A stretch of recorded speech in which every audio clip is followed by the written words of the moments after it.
there everyone, it's me, Vivian, coming back at you with another pro tip for all my power users out there. Today's topic, how to link your myVEGAS game to Facebook. So here's what you do.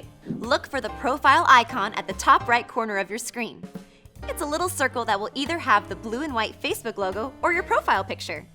If you see a picture or something other than the Facebook logo, that means you're already connected.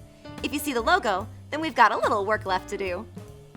When you tap the icon, the profile menu pops up. At the bottom left, you'll see a blue button that says F Connect. That F is the Facebook logo.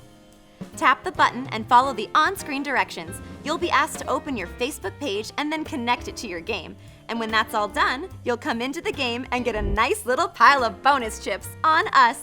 I hope that was helpful. I'll see you next time with some more myVEGAS tips and tricks. Bye-bye.